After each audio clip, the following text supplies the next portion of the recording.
नमस्कार। देश काल में आपका स्वागत है। मैं हूं मुकेश कुमार। दोस्तों, इजराइल और ईरान के बीच जो जंग छिड़ी हुई है उसमें एक नया मोड़ आ गया है। ये नया मोड़ इसलिए आया है कि अमेरिका के राष्ट्रपति डोनाल्ड ट्रंप अब सीधे तौर पर उसमें हस्तक्षेप करने जा रहे हैं। उन्होंने इसका ऐलान कर दिया है। वो रियल एंड की बात कर रहे हैं, युद्ध विराम की बात नहीं कर रहे हैं। फ्रांसीसी राष्ट्रपति मैक्रो ने कहा था कि वो युद्ध विराम करने जा रहे हैं जब G7 की मीटिंग को अधूरा छोड़कर डोनाल्ड ट्रंप ने जाने की बात कही थी। लेकिन डोनाल्ड ट्रंप ने मैक्रो की बात का मजाक उड़ाते हुए कहा कि ये सिर्फ युद्ध विराम तक सीमित नहीं है, वो जो प्रयास करने जा रहे हैं कुछ बड़ा करने जा रहे हैं और वो इस वार को रियल एंड तक ले जाएंगे, ऐसा उन्होंने दावा किया। अब अमेरिकी राष्ट्रपति डोनाल्ड ट्रंप बहुत बड़े बड़े दावे करने के आदी हैं, लंबी लंबी फेंकते हैं और फिर लपेट भी लेते हैं। इसलिए वो जो कह रहे हैं उस पर कितना यकीन किया जाए या वो जो कह रहे हैं उसको कितना हासिल कर पाएंगे, ये एक अपने आप में बड़ा सवाल हमेशा रहता है और इस मामले में भी है। लेकिन इसके बावजूद मैं ये कहूँगा कि ये एक बड़ा मोड़ है, क्योंकि ईरान और इजराइल के युद्ध का सबसे बड़ा खिलाड़ी अगर कोई है तो वो अमेरिका है। अमेरिका के पास युद्ध की चाबी है। वो चाबी जिस तरफ घुमाएगा युद्ध उस तरफ जाएगा। इसलिए अगर डोनाल्ड ट्रंप दुनिया के सामने ये दावा या वादा कर रहे हैं तो इसे गंभीरता से लिया जा सकता है, लिया जाना चाहिए। अब सवाल उठता है कि वो जो कह रहे हैं उसके क्या मायने निकाले जाएं, कैसे उसको डिकोड किया जाए। वो जो कह रहे हैं एंड करने का, रियल एंड इस युद्ध का करने का, वो रियल एंड क्या होगा, किस तरह से हो सकता है। ध्यान रहे, इसके पहले वो ये कह चुके हैं कि तेहरान खाली कर दो। उन्होंने धमकी दी है, तेहरान खाली कर दो, यानी तेहरान पर हमला करने जा रहे हैं। ध्यान रखिए कि तेहरान खाली करने की धमकी इजराइल ने नहीं, अमेरिका दे रहा है, डोनाल्ड ट्रंप दे रहे हैं, जो कि युद्ध में सीधे तौर पर मुब्तला नहीं है। अगर ये धमकी इजराइल की तरफ से आई होती, नेतन्याहू की तरफ से आई होती तो दूसरी बात थी, क्योंकि वो तो युद्ध में शामिल।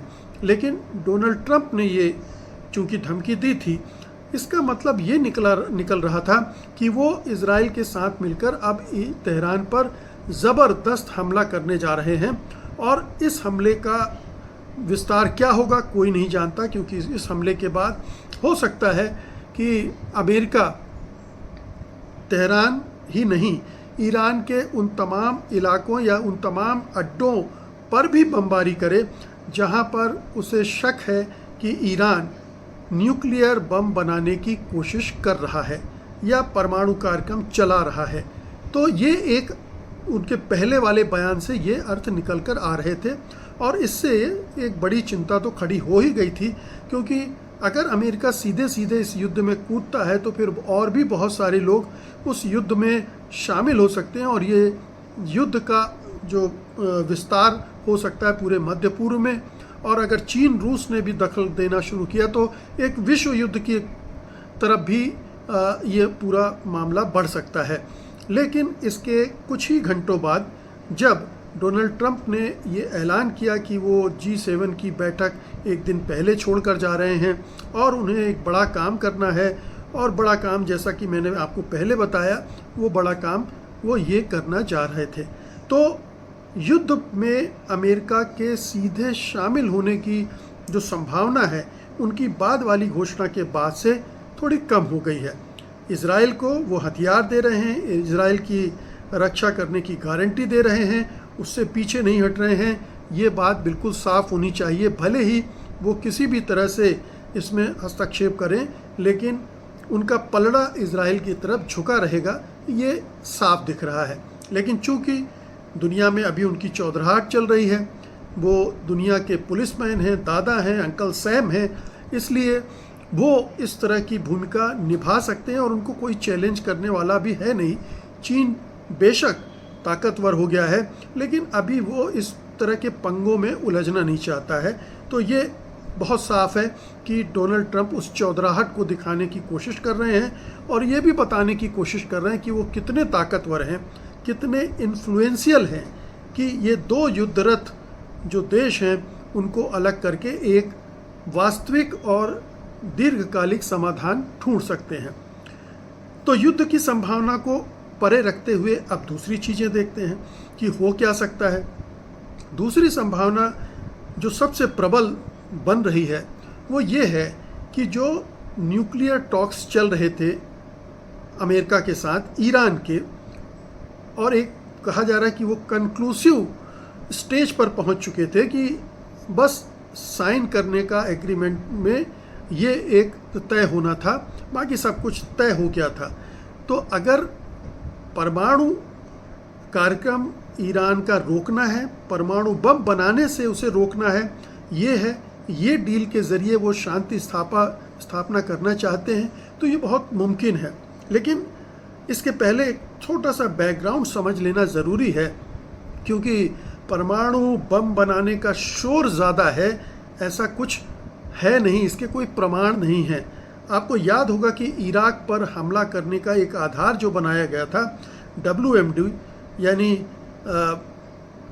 वेपन्स ऑफ मास डिस्ट्रक्शन, उसके आधार पर इराक को तबाह कर दिया गया, लाखों लोग मार डाले गए, औरतें, बच्चे, एक पूरी सभ्यता को बर्बाद करने का काम अमेरिका ने और उनके साथी मित्रों ने किया था, सिर्फ इसी वजह से, यही बहाना लेकर। और बाद में खुद ब्रिटेन ने और अमेरिका ने स्वीकार किया कि इराक के पास ऐसी कोई सामग्री नहीं थी, वो ना उसके पास बम था ना बम बना रहा था।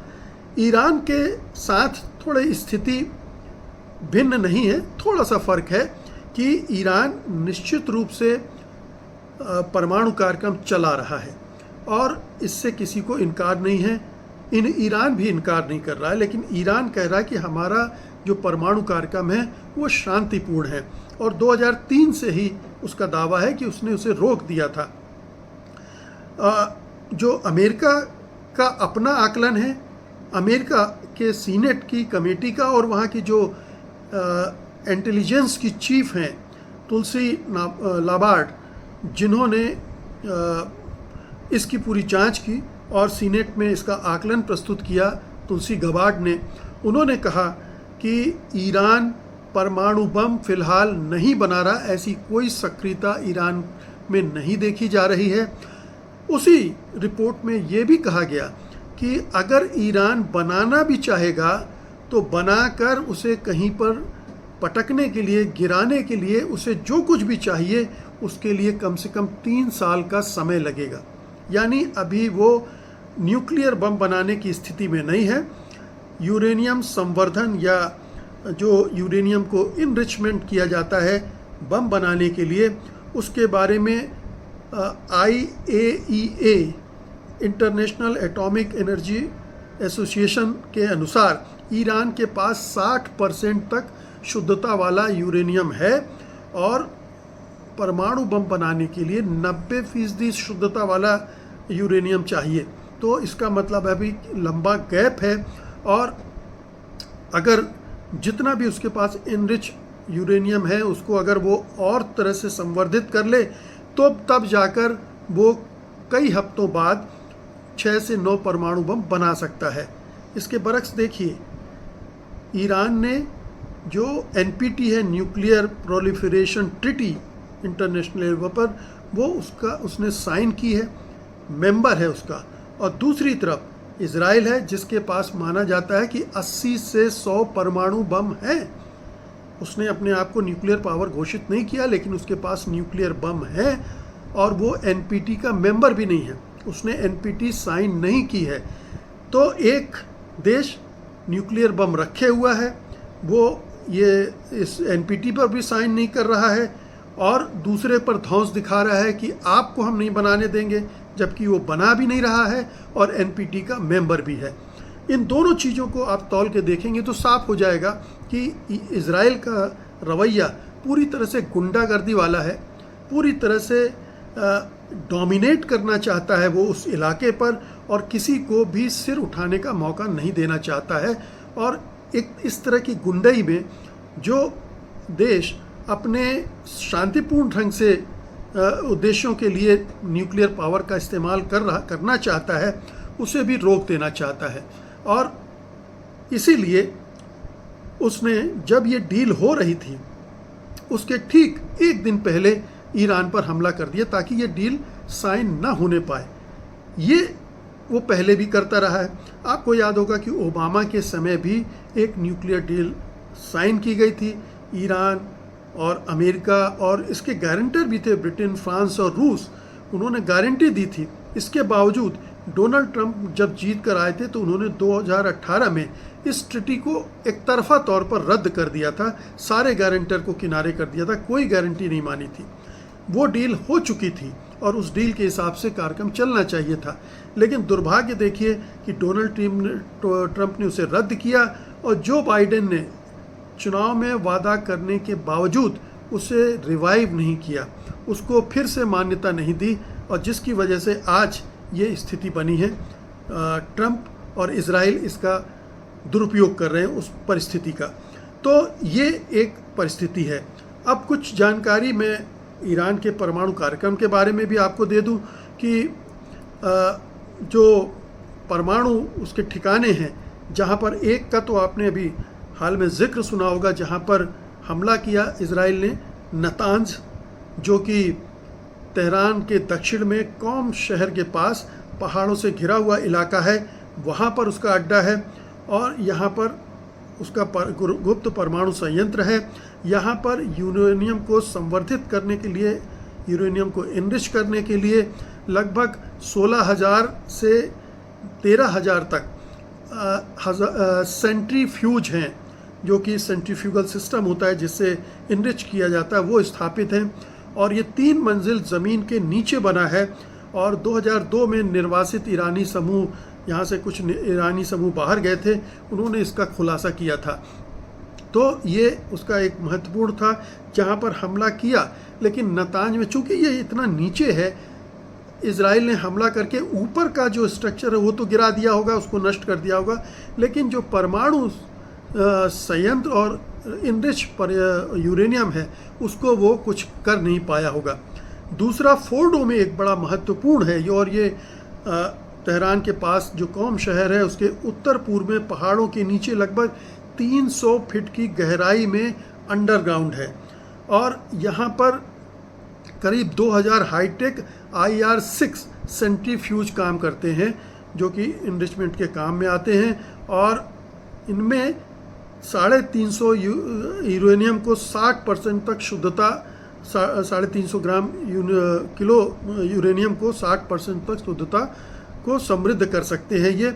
और ये इसके बारे में ये एक महत्वपूर्ण ठिकाना है जिसको लेकर चिंताएं अंतर्राष्ट्रीय बिरादरी की रही हैं।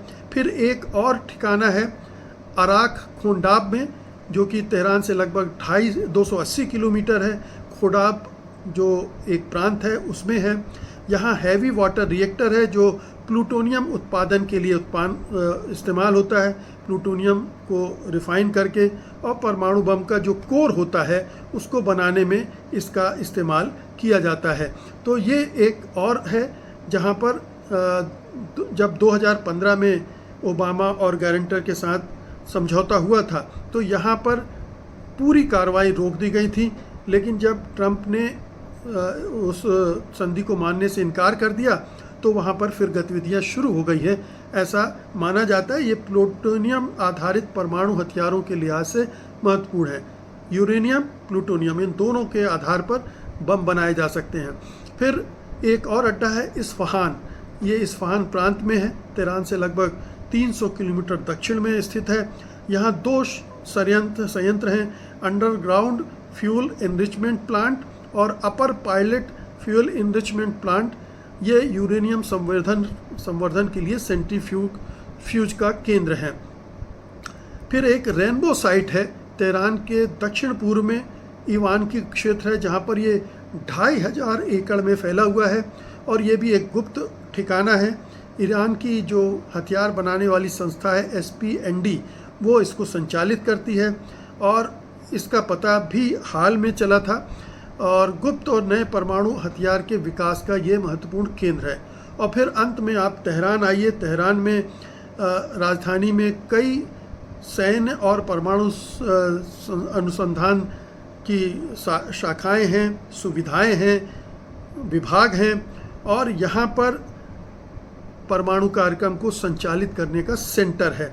और यहाँ भी इज़राइल हमला करना चाहता है इसको नष्ट करने के लिए, और बल्कि हमला किया था जिसमें 6 वैज्ञानिकों की मौत भी हो गई थी।